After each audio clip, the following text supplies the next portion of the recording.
Dr. Salah Abdul Ati from Cairo. He is the chairman of the board of directors of the International Commission to Support Palestinian Rights. Welcome to Q News, sir. And let me begin by asking you, how do you view the U.S. Secretary of State's visit to Israel at this very critical time? Welcome to you.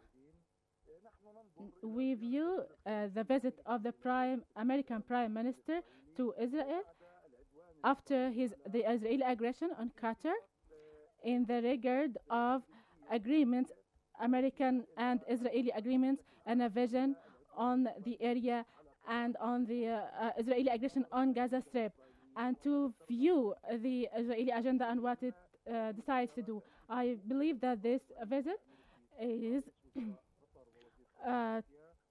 to meet the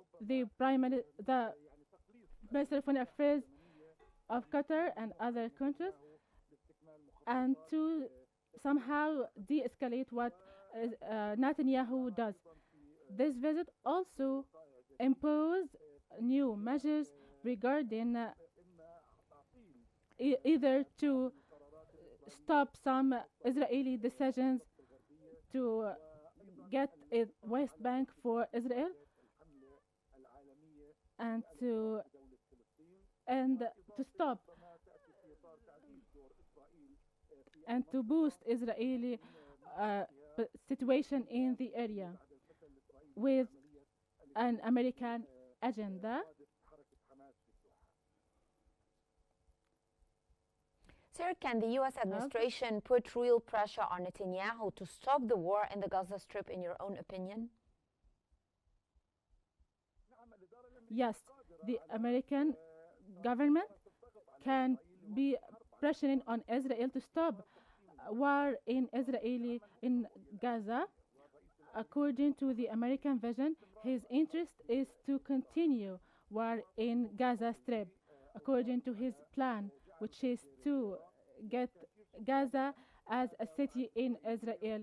This is an Israel word that goes with the American vision. And at the same time, Netanyahu can get rid of the Palestinian people in Gaza Strip as a plan to cause cleansing and genocide in Gaza Strip. So America is still a mediator and a partner in the genocide in Gaza. And how might internal pressure within Israel lead to an end to the war in Gaza? If the pressure led to the civilians that they protest against Israel, maybe this pressure can stop war in Gaza and for Israel to return back the captives, even if it stopped the war. If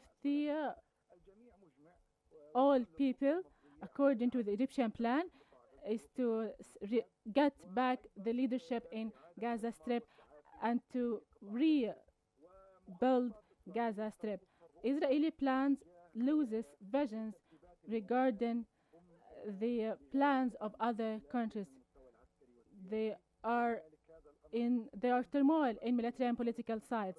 This may lead to the continuation of the war if there is not protest or pressure from the civilians or imposing sanctions on Israeli occupation, as what happened in South Africa from imposing the sanctions on people.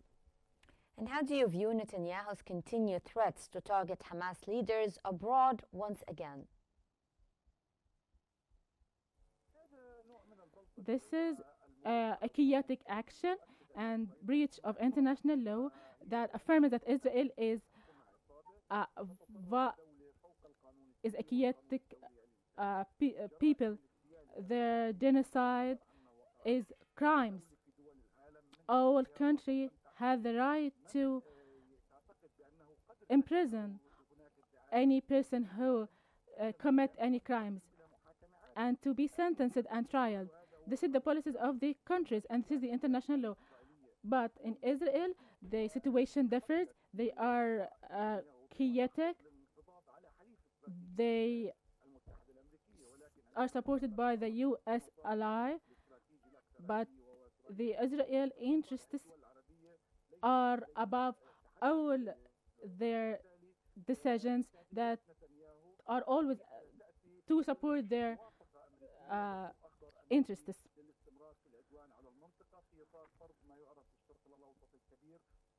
To, as Israel wants to have its own country.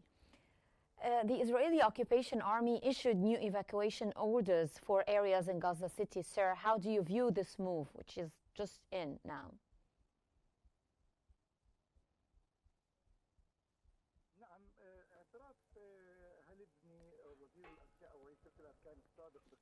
Halidmi said that he 200,000 Palestinian. This affirms his commitment of genocide and crimes. And this is this policy of the Israeli occupation. It goes with its plans. And it's the same numbers announced by the Ministry of Health in Gaza Strip. According to the United Nations, they are the same numbers. This affirms Israeli aim to continue the war. The Israeli leaders or they should be tried in front of the courts. Former Israeli Chief of Staff admitted that over 200,000 Palestinians have been killed in the Gaza Strip. What is your comment on this statement? I believe that this is means that the attack and violation committed by Israel is announced by the Israelis themselves, and that it affirms how Israel commits genocides against civilians. And how might growing pressure from detainees' families influence Israel's war strategy and Netanyahu's political calculations?